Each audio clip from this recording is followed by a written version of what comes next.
There haven't been any full-blooded Filipino that has been to the NBA, and I just want to be the first one, and I just want to show everyone that we can also make it.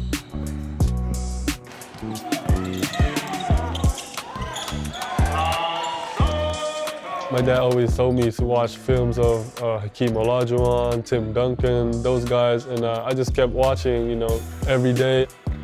My dad was in the professional leagues in the Philippines, so, he just taught me almost everything he knows about the game. And we always started with footwork, how to make easy shots. You hear 7 foot, and sometimes that means 6'10", 6'11". He's legit 7'2", so it's just a breath of fresh air to work with somebody whose goals are so in reach, but also knows and is willing to put the work in that it's going to take to get there. Basketball is really a religion to the Philippines, and every time you go out of your house, you'll see a court here, court there. You just see everyone playing basketball, and that's just how we love the sport in our country. He's definitely like a type of basketball player that'll pass. Like he'll look for you. He's not a selfish player. The mentality in the States when you're a foreign player with hype and accolades coming in, people want to play against you. Everybody has their goals and everybody's trying to get on, so what better way to get recruited to a college than saying, hey, I had X amount of points and rebounds and blocks against Sotto, and here's my film against him. I think he realizes that now, and he kind of brings it to his opponent instead of waiting for it to come to him. Yes, sir. Yes, sir. The first few months, I'm just getting used to the culture, the people, and the basketball here, and I'm just very happy that I have my whole family here. I didn't really know a lot of things about college recruitment because in the Philippines I was still at the 10th grade, so I wasn't really focused on any college. But when I came here, I just got a little shocked that things are happening so fast, and I just have to be ready for it. I see Kai as somebody with a world of potential, and the sky is really the limit, but also, there's a short time to get there and has to be deliberate in making those goals achievable. Two more shots. The training here in the States is different because they really focused, and my trainer really dedicated themselves to help me get better as a player. One thing that we wanted to really work on, getting him to be more NBA ready, which means, can he handle the NBA pace of the game, physicality? Can he use his length in a meaningful way? Does he stretch the floor consistently? Can he guard players? Can he guard in the post? Can he guard off switches? Very good. Show it right back. Bang, bang, boom. Yeah, there we go. That's a good one.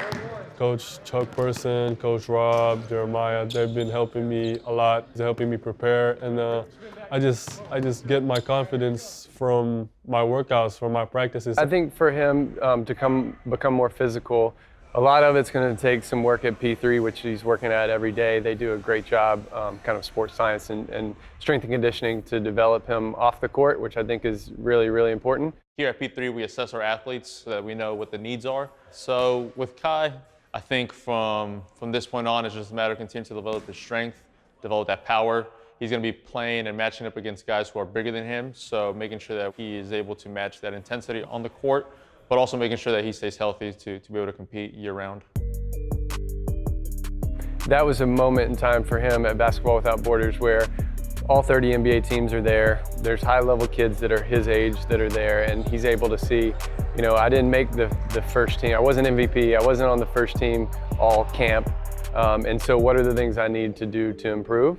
And so now you're able to look at positive feedback from GMs, scouts. It was great. I had the opportunity to play against the best players all over the world, and to be coached by great coaches. What are the gaps? What's going to help him get there? And I think he took it to heart. I think he saw kind of where he was and was able to size himself up a little bit, and now he's able to take a step forward because he's grounded in reality. He's not caught kind of in the hype world. Potential is something people talk about a lot, right? Potential, potential, potential. There's always a point though where you have to start turning a corner and potential has to become reality. And for him, he's starting to approach that phase. And I think he understands that. And so as long as he continues to move forward and progress, he's got every opportunity in the world to be a good NBA player. My ultimate dream is to make it to the NBA, and I also want to represent the Philippines on international tournaments. I just want to show that Philippines is part of the basketball world. I appreciate those people who follow me and my journey, knowing that all my fellow Filipinos from my country, supporting me and following me. And I just use it as a motivation, inspiration, just to work even harder to make them proud.